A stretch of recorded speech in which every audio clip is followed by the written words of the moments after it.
All right, folks, welcome to Investing for Beginners podcast. Today, we're going to talk about small caps and all kinds of other fun stuff. We have Dan Boston here from Polar Capital to help inform us about some of these ideas.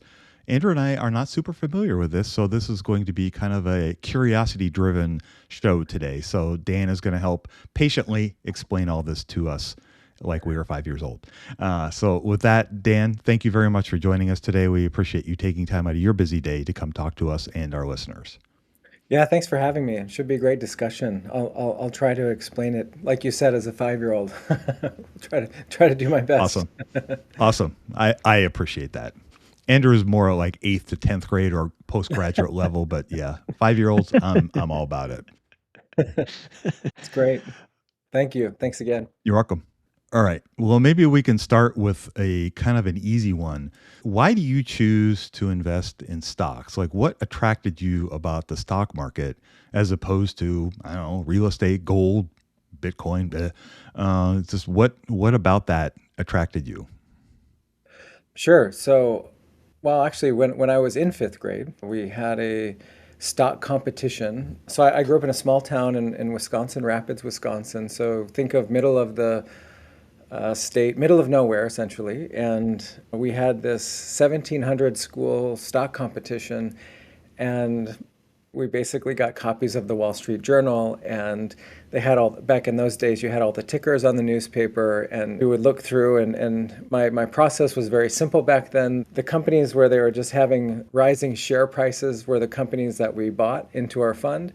And it turns out that worked pretty well in the near term. So over this kind of 3-month window, we ended up getting a third place out of 1,700 schools. And so that really interested me, first of all, to the stock market and just this world, I would say, of money in general. And so from an early age, I was fascinated by money. I was very interested in becoming an investor of some sort. And so that was the initial attraction to stock investing. What's that like doing it full time? Can you describe like your job description and how you were able to get to that point? Sure. Why don't we break that into two parts? One is what's happening now, and the other one would be how did you get to this? So last week, one of my partners and I were running through. We started in Italy. Um, in fact, the plane was supposed to go to Florence. It ended up in Rome for lots of different reasons. Same time that, as you know, the Pope was appointed. So that was interesting timing. But we started in Italy. We met companies in Italy. Then we went to Zurich, Switzerland to meet companies there. And we made our way over to Munich and lower part of Germany to see more companies. So part of our job is going out and seeing companies internationally. It's hard to replicate that experience when you see a company on site and in person. So that's something that we continue to do, even though a lot of things have become more digitized, and certainly during COVID, things became more virtual, if you will. But that's still a hard experience to replicate. So we travel, we go see companies. It's not quite as romantic as you might think. You see a lot of the inside of conference rooms, and frankly, a lot of conference rooms look the same. The view out the window might look a little different, but the view inside the conference room is pretty much the same. Big table, nice chairs, some painting on the wall. That's typically what you see. But you're really there to meet the management team. So you're meeting the CEO, CFO. We had a call this morning with a Swedish company that was interested in going public. So today they're a private company. In the future, they'll be public. So a lot of the activities of the day are surrounded by meeting with company management teams. So that's a big chunk of our day. Then we do a lot of analysis outside of that. We'll talk to competitor companies. We'll talk to expert networks, folks that have specialized knowledge either by industry or sometimes even by very, very niche industry verticals. And so those are interesting conversations. On top of that, we also need to value these companies. So we'll build our own proprietary models. That would be an income statement, balance sheet, cash flow. We use a discounted cash flow to kind of value these companies over a 10-year horizon. And so those are a lot of the activities of the day in terms of what do you do. A lot of it is centered around what companies can you buy into your fund that will put you on top of your peer group and certainly ahead of your benchmark. So those are the key objectives for us. And the main activity is finding those companies that will outperform. So that's question number one. Question number two, how did I get here? Well, like I said, in fifth grade, I was kind of fascinated with this world of money. Wasn't exactly sure what to do about it, and in fifth grade, as you can imagine, in the middle of nowhere, Wisconsin. But I would eventually spend 2 years in Ukraine. Actually, where the Ukraine-Russia war is happening, I was in those areas for 2 years continuously on a service mission that was church related. So, learning Russian, speaking Russian. That was a formidable experience. I went back to school, graduated in school in accounting. Didn't really want to be an accountant, but accounting was a good background to get into investing. Very fortunate to land at a place called Wasatch Advisors. That was my first job right out of school. And so for my professional career, I've only ever been an investor. So it started as an analyst, like I said, at Wasatch, and then I went to business school, was able to be a research assistant for Robert Schiller. That was a great experience. And then probably the most formidable experience career-wise was when I went to a place called Ensign Peak. It's not a well-known place, but it's a very large endowment-like institution. And I was very fortunate to get a role that allowed me to invest a large pool of capital very, very quickly in terms of age. So I would have just come out of my MBA program and had Ensign Peak doesn't reveal assets, but you can think of it as a lot of money sitting there ready to go for a new strategy. So it didn't have to raise money or anything. It was just ready to be invested. And so the reason I point this out is because it was a formidable experience in that I needed to come up with a way to invest the money. So the parameters were, beat the benchmark, beat the peers, but also this is long-term money that's sitting in this institution, this foundation-like institution. And so you're after a certain, let's say, alpha pool or companies that outperform the benchmark in a certain way. And what I found was the companies that do the best are the ones that have rising returns on capital over time. And there are a lot of little parameters that go into that, but the key one is that the companies get bigger and stronger over time. So it sounds very simple, and in theory it is, but in practice it's hard to find because you have to find these companies before they're bigger and more formidable, right?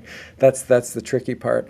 But coming out of school, had that opportunity, then I was able to kind of replicate that situation whereby you start small, you get bigger, you grow something. And today, we just launched our fund at Polar Capital. That was back in September of 24. So I'm just coming from another place where we had grown a fund from, a few $100 million to $3.5 billion. Today, we started at Polar Capital with $10 million. We're up to about $125 million today in the mutual fund. The ticker is PCSCX. What our goal is to not only be bigger in terms of assets, get into the billions of dollars, 3 to 4 billion roughly, but also be the top manager in the space. So, yeah, that's what we do today, as well as how I got here, I guess. That's really cool. Mm-hmm. So you're saying that if you want to do what you do, invest for a living, you should go be an accountant. Kidding, of course, but go study accounting. There are a lot of ways into this world. I would say it's a very small world, though.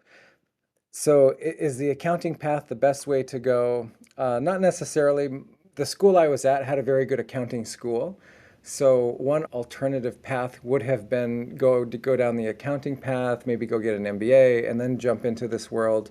I was just really fortunate. Not a lot of students out of undergrad end up in the actual buy-side world. So for me, it worked, but I wouldn't say that it's necessarily the blueprint for everyone. The blueprint for everyone would be, in my opinion, if you're really interested in this world, go get the best education at the institution that you're at, college-wise, university-wise, and then what will really matter is all of the non-college extracurricular related activities. So invest now. Whatever you have, invest it. So open up a brokerage account. If you don't have the money for a brokerage account, I didn't have the money for a brokerage account at the time, then get together an Excel spreadsheet and say, if I had $100 million, where would I put it?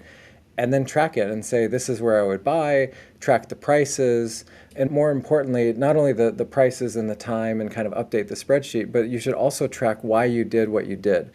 Because you'll start to create like a learning stream, because you'll end up making a bunch of mistakes. But the best investors aren't the ones that have made mistakes. They've all made mistakes. The best ones definitely have made a lot of mistakes. It's just that the best investors have learned from those mistakes and then they don't repeat them. So that's why you want to keep a lessons learned journal, some sort of log that tells you what you did wrong, why you did it, and then some plan as to how you're not going to do it in the future. I love that. I've been preaching for years to write down your investment decisions because we all think we remember stuff and we don't. And if you look back, Andrew and I have the benefit because we've been writing and recording for 7, 8 years that we can go back and look at, our early work, cringeworthy, to see what we thought or said during that time. And it's sometimes shocking to look at your time travel 6, 7 years later, how much your idea might have evolved. Yeah, it's not only shocking, but it's almost a certainty that your thinking will evolve if you don't write it down, because that's the way the human mind remembers things. You start to remember things like your companies that do well, share price wise, you remember them differently than the ones that do poorly. So, you really need to capture the thinking at the time and the thinking over time. So one thing we do on that point within our strategy is that we have a final report. So anything that goes into the strategy will have a final report. It basically lays out what we're thinking at the time that we buy this company into the fund or the strategy as a whole. Over time, then we write these smaller, could be 1 page, could be 1 paragraph, could be 10 pages. What we have are updates. So we end up writing these updates over time so that you can see not only the final report back when you bought it, but also your evolution in thinking, so to speak, as the company performs. Because I can only guarantee you one thing. After you write that final report and buy the company, you're wrong. That's for sure the case. You're going to be wrong over 5 years, 10 years, whatever your horizon is. You're either too high or too low, but you're definitely wrong. Your model's wrong, your thinking is wrong. And so what you really need to do is make sure that you're up to date, because these companies are dynamic. The world is dynamic. It's a changing place. If you're not keeping up with the marketplace and the company and how it's adjusting to the marketplace, then you're going to be in real trouble. So again, it's important to capture your thinking at the time, like you're saying, but it's also very important to capture how the thinking evolves too, and more specifically, how the company evolves, because it's either getting better or worse. And don't be afraid or shy or attach a negative emotion to being wrong, because you're definitely wrong. Yeah, what they say, if you're right 55% of the time, you're doing pretty good. Yeah. Well, that's actually we're on our fund over my career, we're a little better than 55% in terms of batting average, but where you really do well. So I've been really fortunate in terms of not only did I get into the industry, I've been around top performing teams my whole career. So not just like I survived the industry. We've always been at the top of our pool. And so what's interesting is you really have to be careful with who you're around and what you learn. It's kind of like when you're a teenager. I think some of your crowd is younger from what I understand. So like when you're in high school or when you're in college, like the people you're around are kind of like the people you'll become. The same is true as in investing. It's like you really want to get around strong people, strong investors, and that's where you'll learn the most. Makes sense. Was there any big lessons that kind of cemented how you view investing strategy wise, portfolio wise, or even in analyzing the company? Was there something that stuck out to you as, wow, this is really cool. This is kind of insightful and it was impactful for the way you invest now? I think the most impactful lesson I learned personally was maybe two. I'll give you two. One is early in your career. So whether you're actually in investing as a career or you're trying to get into investing, I had great advice from the founder of Wasatch. His name was Sam Stewart. Great guy. Thanks, Sam, for hiring me. But what he said was, and this is back in it was in the foothills of Salt Lake City, so there were mountains nearby, and so what Sam would say is, Dan, you're a young guy, go out into the mountains and just sit for some period of time and try to learn who you are as an investor. So do you like value companies? Do you like growth companies? Just sit and think about who you really are as a person and as an investor, because who you are as a person should line up to some extent with how you invest, because that way you'll be better aligned and better matched. For a young person coming right out of school, you don't really know. I mean, you might have an idea, but you don't really know. So when you get your first job, you're kind of just copying whoever your boss is. It's something like that. The surprisingly sad thing is most investors never get out of that world. Like they just basically do a little bit better than their boss, but basically they don't really learn who they are, if that makes sense. So that would be my first word of advice, is go figure out who you are as an investor and as a person, and make sure that those two things line up. The next thing in terms of formation of how we do what we do today was just going back to Ensign Peak. And so you're sitting there and you're thinking, how am I going to invest this large pool of capital? It was truly a formidable experience, or a formational experience, I should say. And I had just come from, sitting at the foot of Robert Shiller, and Robert Shiller was a huge data guy. And Bob would always just have tons of data about everything. And one of his, most popular questions, if you made a statement like housing prices are going up in Chicago, he would almost immediately ask you something like, well, what gives you the confidence to make that statement? And what he was really asking is, where do you get the data for this? And so another thing, so figure out who you are and how you want to invest, and then the next step is, how do you apply it?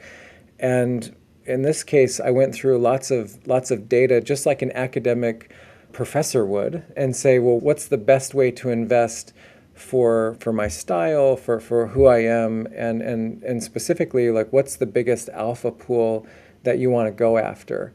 And for me, that turned out to be small companies that get bigger and more formidable over time. So those would be the two kind of exercises that are going to be very beneficial for you in the long run. And that will get you outside of simply just copying the people you're around, whether that's your boss or your classmates or whoever. That's great. That's super cool. Oh, go ahead. Oh, I was going to ask, what attracted you to the smaller companies? Okay, so academically, what happens in the data is, as you can think about it as the traditional S curve. So you have a startup, and then you have early success, and then these companies really start to grow through this S curve, and then eventually they mature and then decline and kind of fall off. So if that's the classic S curve, if you will, then the question becomes, well, where do you want to sit on the S curve? Like, what's the most interesting place for you to be as an investor? So what I found in the data was, essentially, you want to be in the part of the S curve where the company is almost profitable, or just becoming profitable, or not quite maximized yet, and yet they're about to grow on the revenue side pretty dramatically. That is the deepest amount of alpha that you can find in the market, generally speaking, over 5, 10, 20, 30 years of data. And so when I was looking at the data, the question was, what's the broadest, deepest alpha pool? And so small companies, as you can imagine, there's much more in terms of number versus large companies. There's only a handful of trillion-dollar companies, for example, which is a relatively new thing anyway, but there are about 40,000 small companies, depending on how you want to define that, that are internationally listed. So my pool is quite large, and it's very wide, by country, by region, by sector. And in those pools, if you will, some of those companies will rise up and grow very quickly, and as they do, they'll also generate a lot of return. So that's kind of how the strategy philosophy got started, and that's what drives the main idea of what we're trying to do within the fund. So obviously you can't just slap some metrics on it and be like, yeah, that's the strategy, but just to try to put conceptualization around it, are you kind of looking for like double digit revenue growth and then maybe some operating margin expansion? Like, is that kind of the idea, or is it way more broad than that? Um, eh, okay, so it is a little hard to just break it down to metrics. So every company is a little different. And what do I mean by that? So what you're really looking for is not so much the metrics. Like anyone could screen on that, and you could come up with a quantitative fund. If it was as simple as just saying, revenue growth of 10%, EBIT margins of 5% going to 10% or something like this, like that's a good recipe, but that's not necessarily how it works. So as an investor, you need to understand like what the future was going to look like, not necessarily what's trending in the past. So what you're really after is understanding what the company does at a fundamental level, like at a unit basis. So when I sell my widget, is that widget profitable? So that's a different question than is the company profitable? Because sometimes the company will say, okay, we have this profitable widget, but now we're going to invest dramatically into our sales force to push this widget into the market as fast as we can. So the company can look unprofitable, but on a unit basis, it's very profitable. So I want to distinguish between like profitability as a whole and kind of unit profitability. So coming back to your question, what are the things you're looking for? So for sure, you're looking for a company that grows. The biggest thing we're looking for is a company that can grow for a long duration. So it's not so much the speed, 10%, 20%, the faster the better, maybe is the way to say it, but it's not so much how fast you can go, but it's how long the company can grow for. So long duration growth allows you to own the company for a much longer time period. And again, like our philosophy is wealth creating, alpha generating compounders. So compounders means that you have to own it for a long time, right? So if it's not going to grow for a long time, then it makes it hard to own it for a long time. So if we were to differentiate ourselves vis-a-vis our competitors, we would say we own these companies for 7 years on average, and our competitors own these companies for about a year and a half on average. And the difference is we are looking for this long duration growth path. And we don't really have a sell target. If the company continues to grow and execute, and like we were talking before, keeps getting better than you thought, evolves and dynamically changes in a more positive way, then that's good. Then you should keep holding that company, keep holding that asset because it will keep compounding over time. So what you're really looking for is more at the company level, which I realize is not as satisfactory as, ROIC of this, growth rate of that, but you're really looking for the story within the company that's going to drive all those metrics like growth, margins, and returns on capital into the future. But you need to understand how that's going to happen or why that's going to happen, much more than trying to pick out in the past revenue growth, ROIC, expansion, something like that. Now, again, we look at those metrics and we screen with those metrics actually in mind. But in order to invest in it, you really need to understand the company thoroughly. And so that's where our deep due diligence process comes in and how we vet companies. So yeah, it's not, I wish we could boil it down to a formula in a way. But at the same time, I'm glad that we can't, because then that would make it really easy for a quantitative fund to come along and copy. The best stock picks require a light bulb moment.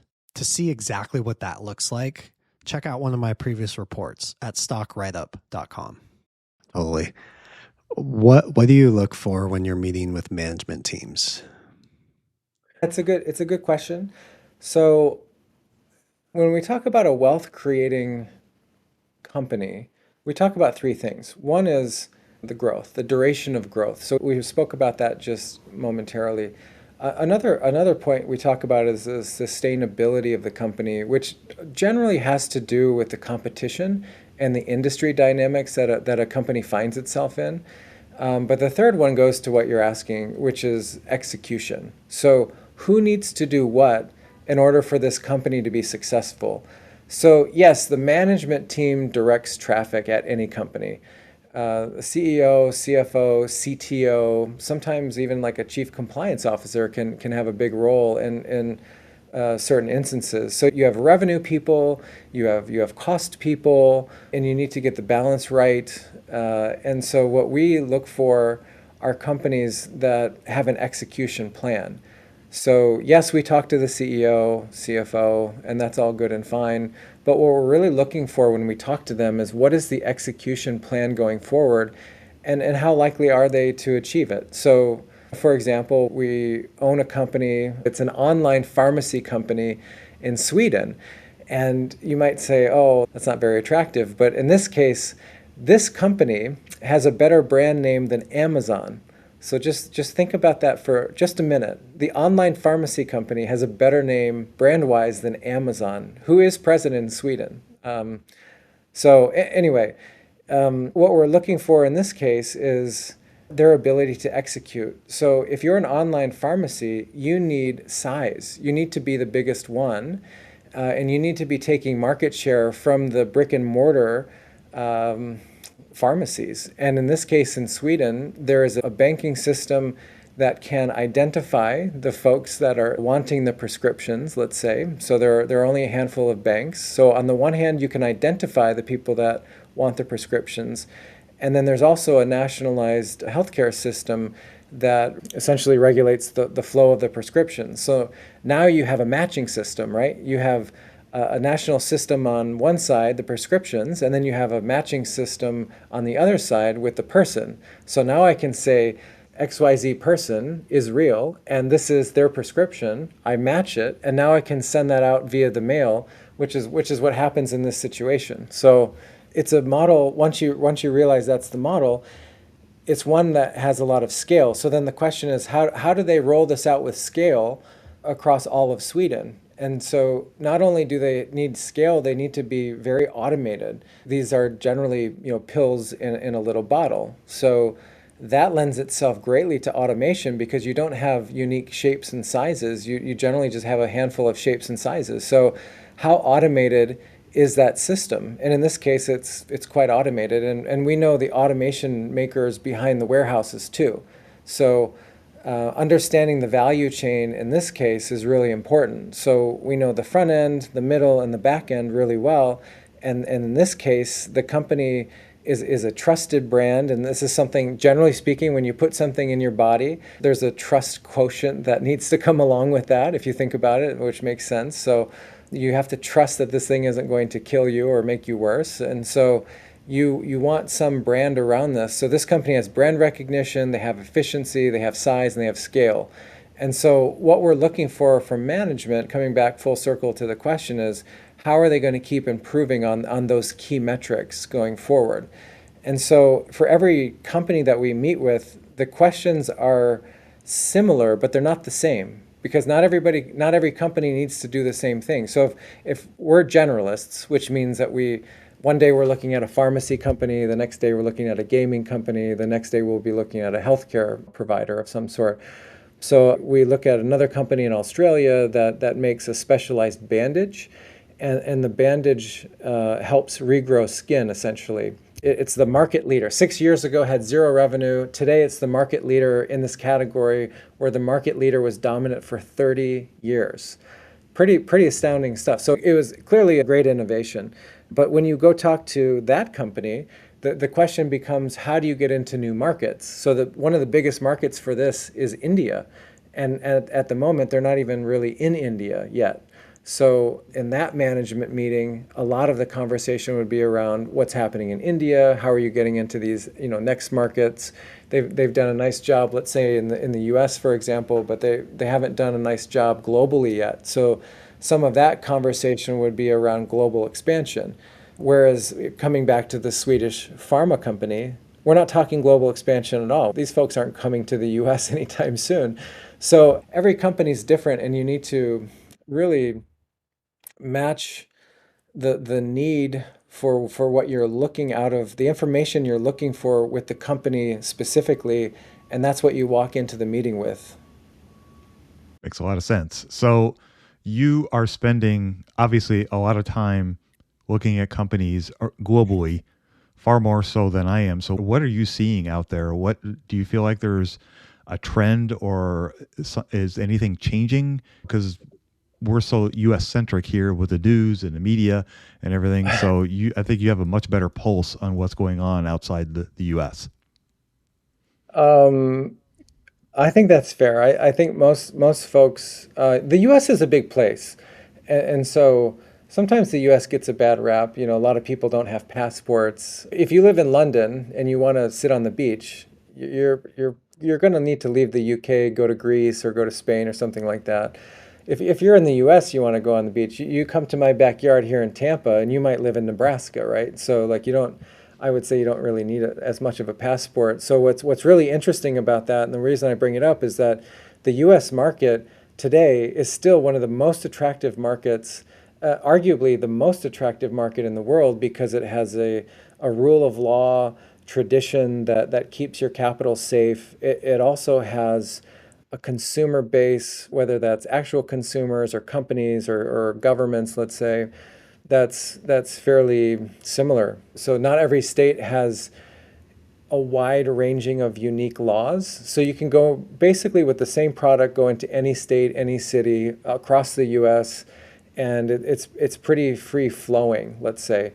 That's not true necessarily in Europe. That's not true necessarily in a lot of places. And most places are nowhere near the size of the US, right? So something like 350 million people.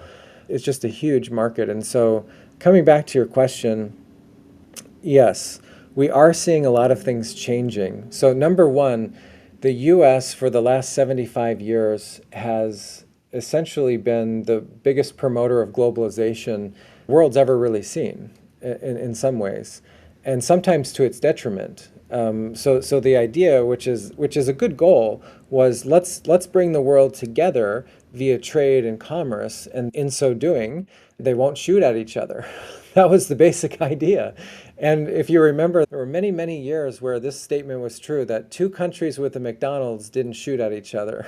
It's no longer true, but it was true for a long period of time. And that was kind of the point, that once countries become economically intertwined, they'll be less likely to lob bombs at each other. And so that's been a pretty strong trend for, again, let's say 75 or so years. That trend is now reversing somewhat. So what we call the Great Global Realignment is that the U.S. is pulling away from what we would call unfettered globalization. There are a lot of structural reasons for this. One of which would be it's hard to afford this going forward. Our deficit is very high. We've been spending, our budget deficit for the last 4 or so years has been 9% of GDP. Those kinds of numbers have only ever been rivaled during wars, like World War II specifically.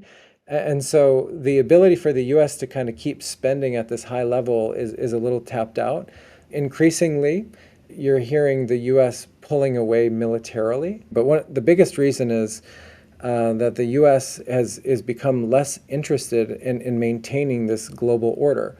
And Ukraine is a great example of it.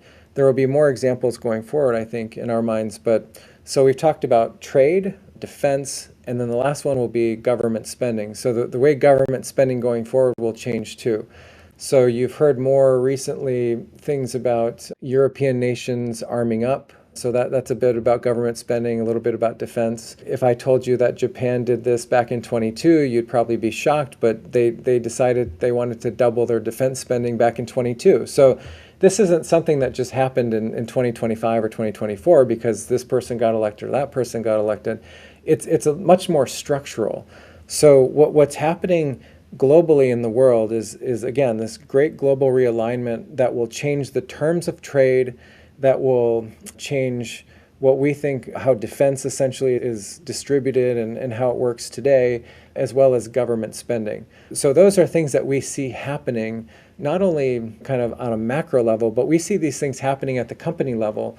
And I'm happy to, I'll give you a quick example of this. So we were just in Germany, and your viewers or listeners might be interested to know that there's only one company in the world that makes creatine that's not in China, and it actually sits in Germany. And so this company combines basic elements like coal and things at a very high rate and creates different compounds. And in so doing, one of those spin-offs from this compound is creatine. Another spin-off is an explosive that propels a 150 millimeter round, which is an important round for our military. And it turns out that they are the only ones, again, outside of China, that produces this specific material. So the DoD realizes this and says, "Oh my gosh, this is horrible! Like we're basically dependent on this one supplier who sits in the south of Germany, and we really need this material." So they went to this company and said, "We will pay for the factory to be built in the United States for this specific good." And so this isn't unheard of, like things like this have happened in the past, but what's unheard of is that so much of our world is produced in China.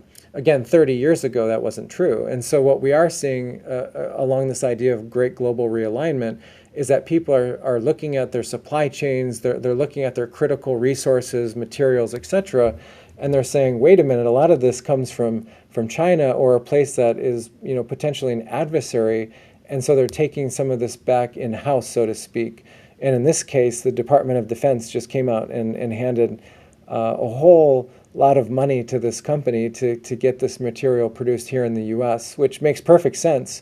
But again, we're seeing those types of stories pop up more and more. So coming full circle back to your question, the great global realignment is happening not only at the macro level, but certainly at the company level. And this German company is just one example recently that kind of proves that out. Are you kind of seeing some of these things not so much from a fear perspective, but almost like, oh, these are opportunities, and I'm going to uncover what kind of opportunities these changing winds will create? Every time something changes, there's an opportunity. So when something changes, there's going to be a winner and a loser. So an easy example would be the internet, right? That's a change that happened, let's say 20 years ago. So maybe in the last 15 or so years was the mobile phone. So that became ubiquitous between 2010, 2015. So that was about 10 years ago. Once those became ubiquitous, the ability to gather data, to buy things while you're walking down the street, many things changed all of a sudden, right? So everything, the world, etc., changes over time. So the question isn't so much, is it going to change? The answer is it's definitely going to change. The question is more, how is it going to change, and then where should you be because of it? So some of the question you have to ask yourself is what's true, what's happening, and then what should you do about it? So in our portfolio, for example, we're set up very nicely for these changes that we anticipate happening. We're set up because of the types of companies we own and where we own some of these companies, actually. So those are things that we think about, while at the same time staying very true to this idea of wealth creating, alpha generating compounders. But at the same time, you also invest within the context of this greater world, and you can't lose sight of the fact that things change, and when they do, it's it's problematic. So some things do better, some things do worse. One thing we do within our strategy is we think about the economic tsunami. So again, I spent a lot of time with Robert Schiller when I was at school, and he was the kind of the voice of asset bubbles, if you will. So whether that's housing or stock market, he was and still is like I think the commanding voice when it comes to those sorts of things. Those are huge asset categories, for example, like trillions and trillions of dollars, both of those. But you can also see that within smaller categories, right? So housing within a certain country or like in China, for example, is extremely challenged at the moment in our view. So that's a place we would stay away from. Commercial real estate is challenged in terms of B and C grade real estate. Class A is actually doing pretty well in a lot of places. Class B and C and lower are doing really poorly. And so, there are places that we look at, we see problems and we kind of stay away from those. We call those economic tsunami situations. So again, it doesn't matter if your house, if you have a house on the beach that was built on the sand or the rock, it doesn't really matter. When the tsunami comes, it just washes everything out. So you just don't want to be on the beach. So the beaches we walked away from, for example, would be anything that's like Chinese housing related. And more broadly, the Chinese economy is going to continue to have its issues and problems, particularly as this great global realignment occurs. In this case, Donald Trump has brought out the tariff machine, if you will, and started slapping tariffs on countries. But if you'll recall, President Biden did not remove those tariffs. So there's a lot more agreement than you might think, than certainly than on CNN or Fox News, depending on which side of the aisle you prefer to listen to. You would realize if you look deeply at what's going over a long period of time, there's a little more alignment than you might realize. And in this case, again, we call this the great global realignment. As the world changes and it shifts, you just want to be in the right place for when it does. So yeah, there's a lot behind that and a lot to unpack, but the main idea, I guess, coming back full circle would just be the world always changes. So it's not a question of if it's going to change, it's a question of how it's going to change and where do you want to be when it does. Yeah, that's totally true. So, how would you recommend investors maybe plan for or I guess work with that idea that's coming down the road? Like how could people not protect themselves, but fortify their portfolios such that as these changes occur, they're not caught unawares? Yeah, I mean, in one way, diversification, when it comes to portfolios, you want to diversify your assets to some extent. So you get wealthy through concentration, right? You own a business, you own one company in your portfolio, and it does really well. That's kind of that's how you become wealthy. But if you want to stay wealthy, you want to diversify. So depending on where you are in that risk spectrum, let's say, if you're on the more diversify end, one thing that I would point to is that the US market and the US dollar have been extremely strong for the last 13 years. And when these things shift, meaning like when the dollar gets weak and international assets do better than domestic assets, which has happened time and time again over the last 50, 75 years, like one category will lead the other. So we've come out of what we would call American exceptionalism right around now, in our opinion, and that's been true for about 13 years. The period right before this, though, that a lot of your listeners would not know, but I felt very, very dear and close to my heart, is very painful, was this great global financial crisis, if you remember.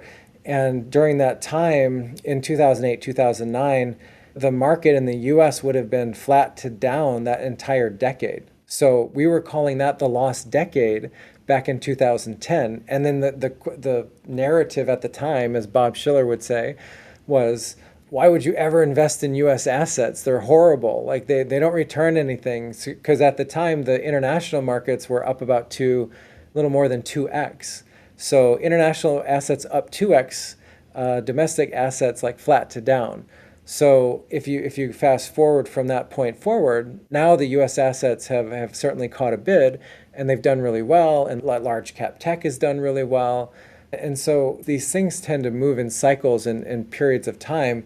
And if you look at a long-term chart that we published in a paper that we wrote called Why International, Why Now, you'll see that over a long period of time that these trends typically reverse. And when they reverse for a long period of time. So one thing that gets us very excited about international assets, and I realize I'm talking my book, so I want to just make that disclaimer. But the reason we're talking our book and the reason we're making this call is because we think we're at one of those pivot points where things are about to change, and you should be buying international equity assets to some level. So where they have been ignored for something like 13, or at least the last 5 years, I think they've been largely ignored. We're admonishing investors to go rethink that and put some of their money into some international assets that will do well. Specifically, we think that's international small companies. And that's where we're talking our book a little bit in terms of our fund. But it makes sense historically that this would reverse. And when it does, it'll probably reverse for some period of time. Yeah. Is there anything else we need to cover, guys? Or Dan, is there anything you think needs to be hit on? The only thing I would say to a younger listener is simply to, advice-wise, if people are kind of thinking about the industry, is whether you're in the industry or not, like go find a mentor that's where you want to be, like the type of person you want to be in the type of role you want to be in, and have an unlimited lunch budget. And I say lunch because everybody needs to eat at some point during the day. And if you get them at lunch, they'll usually stay a little bit longer. And it'll be the best $20 of your life to sit down and have a mentor go through how they got to where they got to, like get advice from them. Anything along those lines is very worthwhile. And so find a mentor, but also find a mentor who's very good at what they do. For example, I was very fortunate to be around some great investors early in my days at Wasatch. I was also very fortunate to be around Robert Schiller for a while. And I'm fortunate to be around the people I'm around now, frankly. And so get around the right types of people and have an unlimited lunch budget for mentors. That's awesome. We'll definitely link to your stuff. Appreciate all the insight and the advice. I think there's a lot here for investors at all levels. The paper you mentioned, is that publicly available, or is that? It is publicly available. I would just also say I think it's easy to follow. I mean, you might not understand all the specific words, but it is an easy paper to follow. Nice. I'm looking forward to reading. All right. Yeah, me too.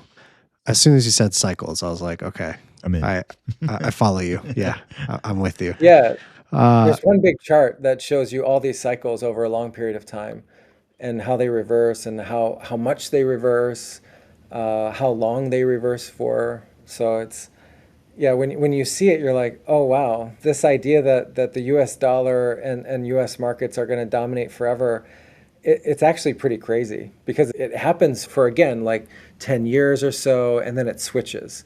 And there's lots of reasons it would switch. But one reason it would switch is this idea of the US pulling back.